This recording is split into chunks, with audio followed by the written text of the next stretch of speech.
சின்ன சேனலுக்கு எதாக இருந்தாலும் அது கொஞ்சம் ஆதரவு கொடுங்க. உங்கள் பொண்ணான கையை கொண்டு அந்த பெல்லில் தட்டிடுங்க.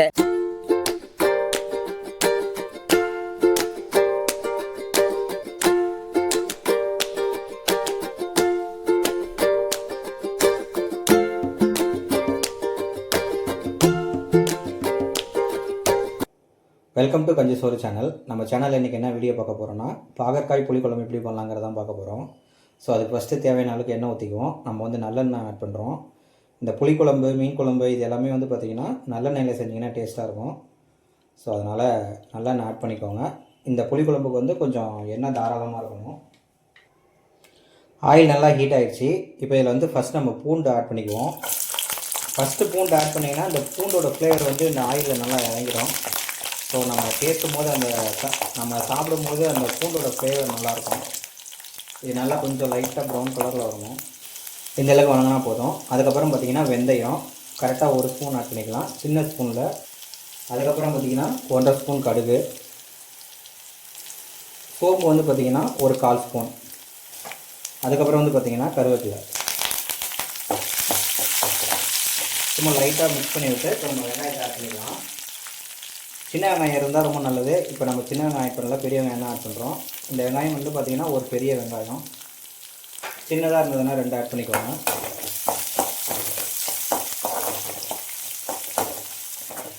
இப்போ நம்ம செய்கிற மாதிரி நீங்களே செஞ்சிங்கன்னா அந்த பாகற்காயோட கசப்பு வந்து ரொம்ப அந்தளவுக்கு அதிகமாக இருக்காது. இந்த வெங்காயமானது வந்து பார்த்திங்கன்னா லைட்டாக கண்ணாடி பதம் வணங்கினா போதும். வெங்காயம் ஓரளவுக்கு கண்ணாடி பதம் வந்துருச்சு. இந்த ஸ்டேஜில் லைட்டாக மஞ்சத்தூள் ஒரு 1/4 ஸ்பூன் போட்டுக்கோங்க, சின்ன ஸ்பூனில். அதுக்கப்புறம் வந்து பார்த்திங்கன்னா தனி மிளகாய்த்தூள். தனி மிளகாய்த்தூள் வந்து 2 டேபிள் ஸ்பூன்.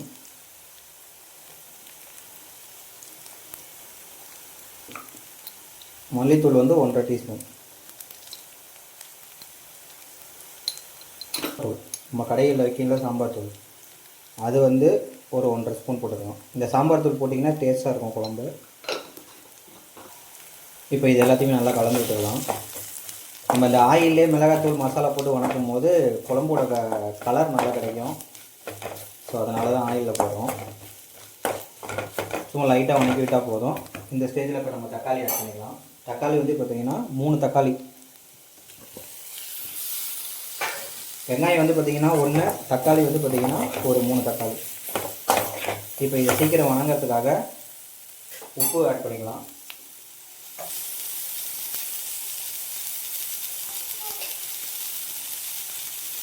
இது எல்லாத்தையும் நல்லா கலந்து வச்சுருங்க.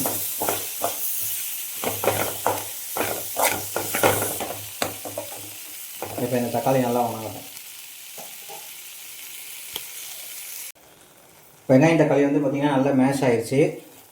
இந்தளவுக்கு கரைஞ்சிச்சு பாருங்கள். இந்த ஸ்டேஜில் இப்போ நம்ம வந்து பாகற்காய் ஆட் பண்ணிக்கலாம். ஸோ எல்லாத்தையும் கலந்து விட்டுருங்க.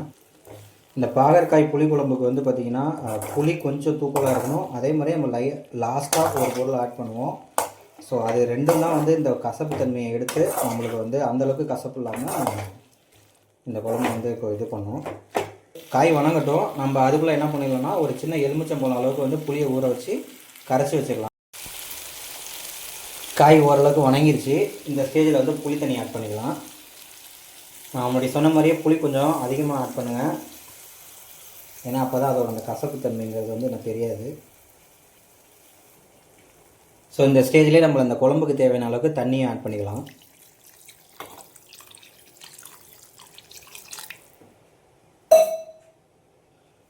இப்போ இது எல்லாத்தையுமே நல்லா கலந்து விட்டுருங்க. இப்போ நம்ம ஊற்றிருக்க தண்ணி வந்து பாதி தண்ணியாக சுண்டி வரணும். ஸோ அந்தளவுக்கு குழம்பு நல்லா கொதிக்க விட்டுருங்க. குழம்பு நல்லா கொதிச்சிட்ருக்கு. இந்த ஸ்டேஜில் உங்களுக்கு மசாலா எதுவும் தேவைப்படுது அப்படின்னா நம்ம ஆட் பண்ணிக்கலாம். இப்போ நல்லா ஒரு கொதி வந்ததுக்கப்புறம் மூடி போட்டுருங்க. மூடி போட்டு அடுப்பில் வந்து மீடியம் ஃப்ளேமில் வச்சுருங்க. இது வந்து பார்த்திங்கன்னா ஒரு 1/4 மணி நேரத்துக்கு டிஸ்டர்ப் பண்ண வேணாம். ஸோ அப்படியே ஸ்லிம்லேயே வந்து இது வந்து வேகட்டும். 1/4 மணி நேரம் கழித்து பார்ப்போம். 1/4 மணி நேரம் ஆயிடுச்சு. ஆவி வந்து பார்த்திங்கன்னா வந்துட்டுருக்கு. இப்போ மூடி ஓப்பன் பண்ணி பார்ப்போம். இப்போ வந்து பார்த்திங்கன்னா நம்ம ஊற்றின ஆயில் வந்து லைட்டாக பிரிய ஆரம்பிக்குது. ஸோ அந்த டைமில் கலந்து விட்டுக்கோங்க. நம்ம அதே மாதிரி பாகக்காய் வந்து பார்த்திங்கன்னா ஓரளவுக்கு நல்லா வெந்துருச்சு, ஃபுல்லாகவே வெந்துருச்சு. இப்போ ஃபைனலாக வந்து பார்த்திங்கன்னா நம்ம வெல்லம் ஆட் பண்ண போகிறோம். இந்த வெல்லம் எதுக்காக ஆட் பண்ணுறோம் அப்படின்னு பார்த்திங்கன்னா, நம்ம உப்பு, புளி, காரம் இது எல்லாத்தையும் வந்து பேலன்ஸ் பண்ணி கொடுக்கும். ஸோ மீடியமாக இந்த இவ்வளோ பெரிய சைஸில் போட்டுக்கோங்க. இப்போ இது எல்லாத்தையும் நல்லா கலந்து விட்டு இன்னொரு 10 நிமிஷம் நம்ம மூடி போட்டு வச்சுருவோம். நம்ம எவ்வளோ தண்ணி ஆட் பண்ணோம், இப்போ எவ்வளோ தண்ணி சுண்டிச்சுங்கிறத பார்த்தீங்கன்னா அதே மாதிரி குழம்போட கன்சிஸ்டன்சியும் பாருங்கள் ஓரளவுக்கு நல்லா திக்காக வந்துருச்சு.